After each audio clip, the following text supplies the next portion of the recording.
Welcome back to a little live edition. We're going to go live here of the Seed Talk podcast. Just me today, a little solo one.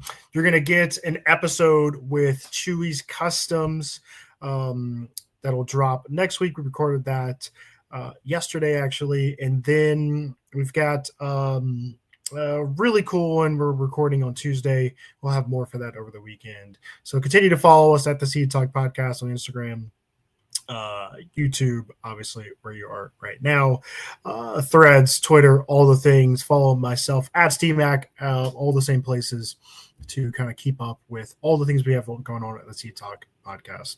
Oh yeah, this will be kind of quick, just a little quick Friday check-in. Also trying out some new gear, so we'll see how it sounds and all the things. But let's start with the NBA betting scandal, which is crazy, right? I mean, it's just like it's obviously all alleged, as the FBI and Kash Patel do the presser yesterday. You know, I'm on the West Coast right now, and you kind of wake up to all this information just being out there. You're like, oh, 10 Eastern, so 7 Pacific time, right? We're gonna have a press conference. Like, wait, what is going on, right? Then you see that Billups has been arrested and is being detained and arraigned, and same thing with Terry Rozier. That Rozier's agent comes out with a statement, I believe, to Pablo Torre, and then Billups' agent did something very similar late in the day. Then Pablo releases something that maybe Kevin Garnett is also kind of caught up in this with the poker games, right? The poker games, this is, again, all alleged, or this is all proven until guilty until proven innocent here, or innocent to proven guilty. Or say that there. There's maybe Kevin Garnett is wrapped up in the poker games, right? The poker games are also involved with the mafia. And you're just like, what the fuck? I think what, as a sports fan, as someone who advises within sports, I thought about it in a couple ways, right? Like, you see the jersey in the background. I love sports, have loved them since I was a kid. I think they are amazing. The idea of you working in the off season to make yourself better, to enhance your skills, and then to tout out those skills against other people that have done the same thing. And, that gladiator aspect of like who comes out on top, right? If you take that away, and this is where I'm at with this, not like, yeah, I mean, I'm kind of confused why Billups and Rozier are kind of at the head of this. If this is like a mafia thing, like, why are we seeing their pictures? But regardless of who is doing what or how many other people are involved in this, the leagues all have to be wondering, how do we ensure credibility moves forward with sports? And if you're going to continue to have these sports gaming relationships, then you have to then ensure and find a way to make sure that we, as like the public, really really are like we know that sports is on the up and up, essentially. Let me say it in another way here, and I'm going to try to like be as succinct as possible. But if all of a sudden the Rocky stories are the idea of like the little engine that could, or the Brock Purdy's of the world, if you find out that now those things don't matter, if it's all scripted, or people in the background have their hands in it, and not just like a couple bad actors, like this is a widespread thing, you no longer have sports. If the pageantry and the theater of sports is why we come back to it, but there's a fandom to it that is crazy, right? Fandom is, should be honest, insane, right? You find a team at whatever age that you decide to like certain teams, and then the next thing you know, you're rooting for them, you're buying memorabilia and gear, and you're buying tickets to games, and you're going to bars and watching, and you're invested in a way that we don't do with anything else in life, right? Really, until maybe politics has kind of weirdly kind of taken that shape here recently. But there's nothing else in life like it. But the reason why people do those things, the reason why people paint their faces and wear the gear and all that, is because there's the idea that what you're watching, not just the idea of it, but the theater of it is real. If the theater of it no longer is real, if there is any inkling that what I'm watching is being manipulated, that fandom is torn apart. That fandom breaks. Like there's no reason to now be as invested, right? And if that happens to sports, like the ecosystem essentially falls apart. Sports is we say, I mean, it's billions of dollars, but it's across all these different sectors of our life, right? If you are a fan of like the Cowboys and you're like, you know what, I want to travel this week to the game, right? So now you get hotels and food and all these things, right? That's a tourism aspect of it. Again, the ticket aspect. So when you're in the stadium, obviously what I do from an advising perspective, all these companies are trying to figure out how do we engage with fans, right? All these fan engagement, either startups or activations and marketing and all this stuff. Like there's this whole ecosystem, and it truly falls apart if you think that sports is wrestling, right? And I think that's my scare. I think what's sad about that is like, sure, I think in the past you've always maybe felt like we've always heard about it, maybe in boxing or, you've heard different instances, and especially within college sports, right? Where, again, specifically with the mafia being involved, and maybe there was a point shaving or something happened here or there, right? But it always felt like one-off situations. If now there's an idea that this again is widespread, I just it's sad being a former athlete, sad to think that sports could be hijacked and moved into a different place, all because the leagues decided to make more money by getting in bed with sports gaming operations.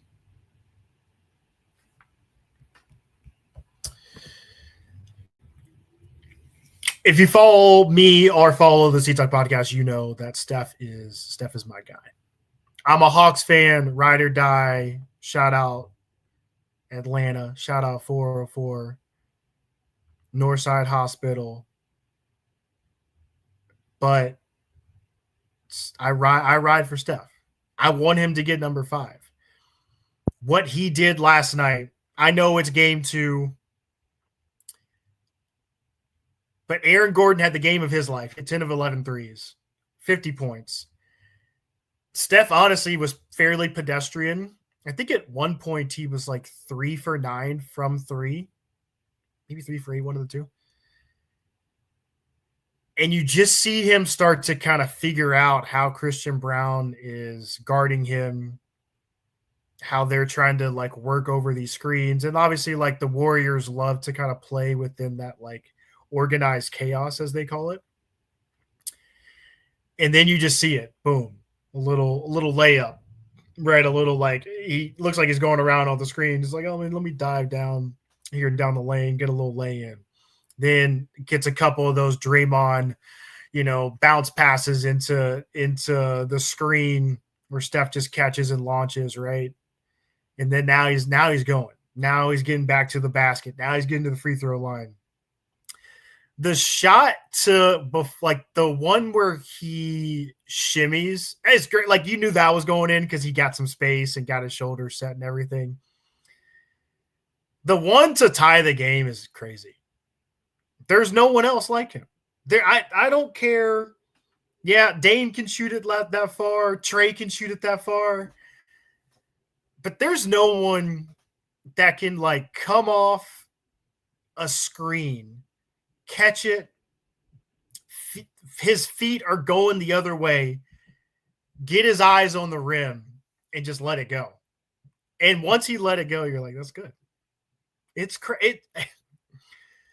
I don't know, man. I just don't know if we have always appreciated just how good he is and what he does on a daily basis. And I feel like announcers are starting to say it too. Like his ability to get to the basket is just like at that size, it's unbelievable. His ability to finish around the basket and then where he can shoot it from. I don't think we'll see another player like him. And then you add in the conditioning at 37 years old to be running around these screens and really making the defense's life hell. It's unbelievable, man. So shout out to him. I just think if you're an NBA fan, I would cherish just being able to watch him for however long he wants to continue to play, and obviously still playing at this level. Like the Warriors should always be a league pass team for you, or if they're on, it's a national game. Obviously, last night was on ESPN. Like that, like Steph is appointment viewing, and has always been. But just had to highlight that, and that game was a great game. Nuggets were up. Warriors came back. Warriors were up for a little. They went up like 8. Nuggets came all the way back. Like I said, Aaron Gordon was just unreal. Jokic missed a ton of threes last night, but when he got in the paint, was able to do what he did. So basketball has been great to start the season. I always say this. I love football from the South, so I love football just like it's in my DNA. But the theater, I know I said it earlier on the gambling aspect of it, the betting aspect of it, but the theater of basketball – night in, night out, I think there's nothing like it. I know football we care about because of the inventory piece of it, but man, basketball, like you had Steph go for 42, Aaron Gordon go for 50, Luka went for 40 the other night, Ant goes for 40, Shea goes for 55, right? Obviously double overtime game, but like you have 2 double overtime games to start the season with the OKC Thunder. And again, I said it the other day, like it's different being hunted as opposed to being the hunter. Like the theater of basketball, even games that you feel like, this game's going to suck. And then you tune in like late in the third, you're like, oh, damn, it's a good game. Sixers Celtics the other day was a great game. The theater of NBA is just unbelievable. And I'm so glad we've got storytelling now from Amazon and Peacock to offset whatever ESPN ever does. All right, round out this little quick live on Friday. I think this is a huge deal. Not saying that because maybe I just worked on something with F1. But, yeah, I mean, we had this inflection point within F1, specifically talking in America because of Drive to Survive, and obviously COVID really enhanced that. Then there's been this push of like, oh, let's go to the races. Then it's become a little expensive for people. So now Apple going and grabbing this is interesting because like I feel like people kind of like ESPN went super hard on this. A lot of people were like there was like Beetle and Mero and Will, I forget his last name. The dude that's on the podcast and had BoJack Horseman. They had like a whole podcast about F1. Like people went all in on it. And then all of a sudden, because there wasn't, I'm going to use that word again, theater, because Max Verstappen that year won pretty much every race. All these like, all the TV deals and podcast deals kind of like slowly, they were like, is there like, are we tricked by the COVID numbers? Are we tricked by the Netflix numbers? And obviously, like Apple does their own stuff. What I mean by that is like you click into Apple and you're like, oh my God, I didn't know they had this movie or this TV show. To be honest, the MLB broadcast has been cool, but like it's also Friday and like, why am I clicking Apple on a Friday night? You know what I mean? Like MLS has done okay, but again, like they just don't market in the same way that everybody, like look at what Peacock and NBC just did for the NBA. Look what Amazon's been doing on some during the rollout. So what I'm saying in this is huge short term, and I believe, right, it's a 5-year deal. Yeah, 5 years, $750 million deal for exclusive US rights. I just wonder, does Apple change the way that they operate with sports today? Right? Like they grabbed the MLS, but I wonder if the MLS is super happy that they're on Apple, right? I know MLB from a Friday night perspective is obviously like that just has not worked out for either party. There's a lot of reasons there, right? But again, the part of it is just like the marketing aspect of it and how Apple likes to they and I kind of like it from a TV show perspective. Like I have Apple, so sure, like when I want to click in and like see what's going on, you're kind of pleasantly surprised. And it's kind of like if you know kind of thing. But F1's in a place of this growth trajectory. They don't need people to like, if you know, they need people to consume. And they need people to get back into it in a way that they were 4 years ago, right? Coming out of COVID. And so I'm optimistic with this short term, but I'm cautious long term with how this will look for F1 moving forward. Like I said at the top here, actually, let me do a quick thing. Shout out, you see the hat, you see the polo. If you're in need of some golf gear, check out Open Mondays, openmondaysgolf.com. A great place to round out some of your golf apparel. They've got some fall stuff too. I'm not wearing anything that's fall, but if you're into the fall golf, go check them out. Again, Open Mondays, openmondaysgolf.com. Yeah, we're in a great place, I think, with Seed Talk. You're going to see more content from us. You're going to see more things on our Instagram, on our TikTok. To again, continue to follow us on both of those. If you're not following me at SteamAc. We're really kind of leaning into the media aspect of it, the media side of what sports and tech is. I feel like that merger is just getting bigger. And then if you're a sports technology company out there that wants to work with us or work on the Sports Tech Atlanta side from a strategy, fundraising, business development side, reach out to info@sportstechatlanta.com. Or if you want us to highlight your product in some way or work with us on the podcast, do the same. Hit us up at info@sportstechatlanta.com. We would love to work with you. So appreciate the time. Always continue to rate, subscribe, and we'll see you in the next edition of the Seed Talk Podcast.